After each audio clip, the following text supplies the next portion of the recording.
Good Thursday morning, boys and girls. It is a rainy Thursday morning. We are on day 29. And today I come to you with a very ratted up book. This book has been read several times in my classroom. It is from my classroom. It's not one of my personal books here at home. It's one that my students have read over the years.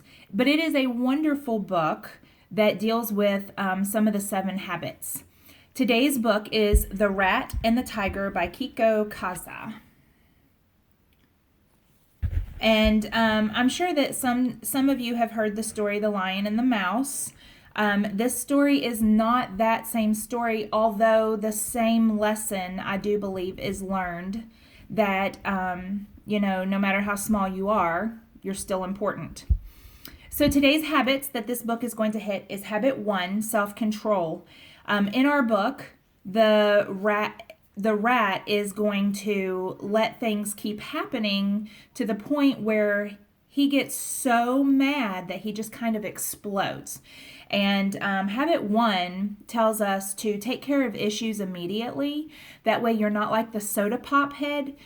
Some of you have heard that story, soda pop head, where things just kept building up and building up and building up. And it's just like if you shake a can of soda, what's going to happen when you open it? It explodes. So the more you shake it, the more likely it is to explode. And that same thing happens with our feelings. The more that you let it happen and you let it build up, the quicker you're going to explode when you actually do. And it's going to be bad. So it's better to take care of problems immediately. The other habits that this book is going to hit is habit 4, which is think win-win. And obviously, Mouse or Rat, he gets frustrated because Tiger's not playing fair. And habit 4 is all about fairness and where everybody is happy.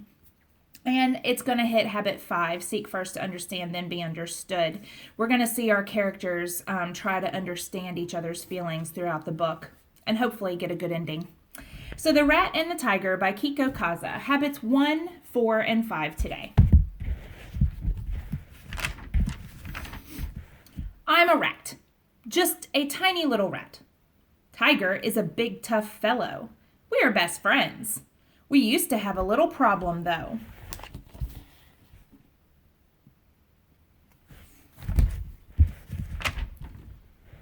Whenever we played cowboys, Tiger was always the good guy, and I was always the bad guy. Tiger said, "The good guy always wins in the end." What could I say? I'm just a tiny little rat.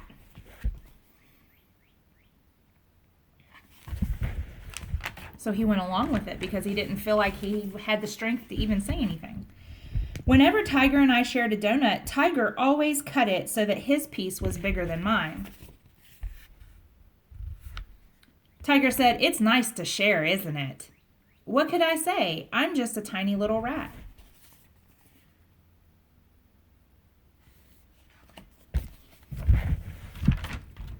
Whenever Tiger saw a flower that he liked, he just pointed to it and expected me to go get it for him. Tiger said, "Isn't nature beautiful?" What could I say? I'm just a tiny little rat. Now I'm going to pause here for just a second and let's talk about habit 5. Do you think that Tiger realizes that the way he's acting is hurting Rat's feelings? Do you think he recognizes that as an issue? Do you think he knows and he just keeps doing it because he's bigger? Or do you think he maybe doesn't even realize that he's not being fair? What do you think? I'm going to keep reading. You keep thinking about that thought.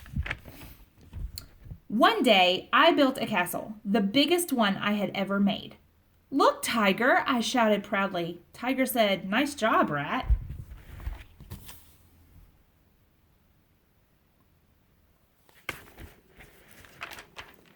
Then he jumped into the air and kicked my castle to pieces. Well, that wasn't very nice.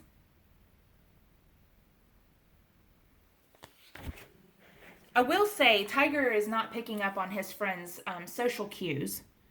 We can learn a lot by watching someone's actions or their face for their facial expressions. That's it, Tiger, I screamed. You're not my friend anymore. I may be a tiny little rat, but you're a big, mean bully. Goodbye.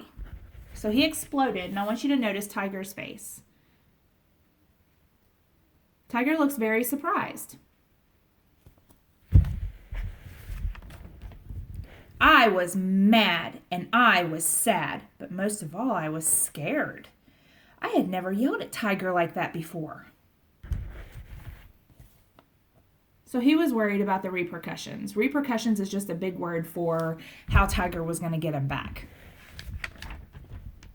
When Tiger found me, my heart almost stopped. I thought he might kick me just like he had kicked my castle. Go away, Tiger, I shouted. I'm not afraid of you. Leave me alone.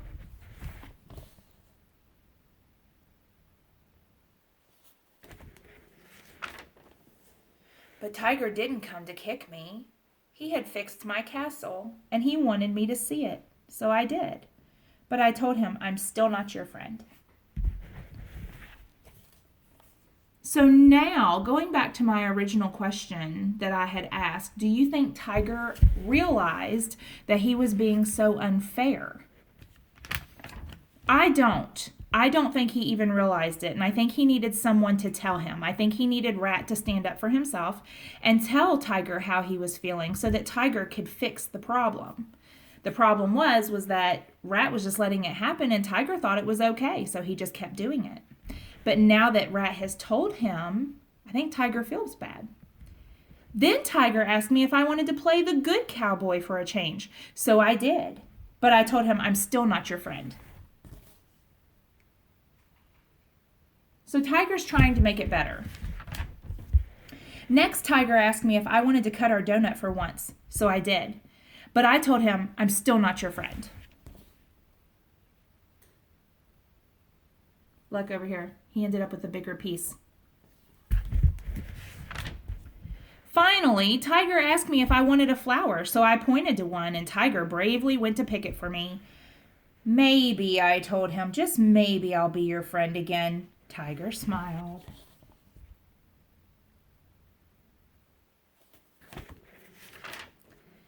Now, ever since that day, we have gotten along just fine. We take turns at everything, and we split our donuts right down the middle. We do have a little problem, though. Uh-oh. I thought their problem got fixed. A new kid has moved on the block. Now what are they going to do? He kind of looks like Tiger did in the beginning. Do you think that Tiger and Rat will tell Rhino how they feel before they let it build up and they explode on Rhino? I certainly hope so. I hope they learned their lesson. But wasn't that a great book for Habit 4?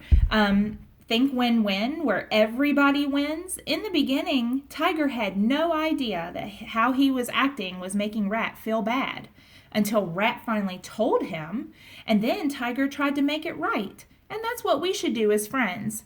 If you are being bothered by somebody, maybe they don't even realize that what they're doing is bothering you.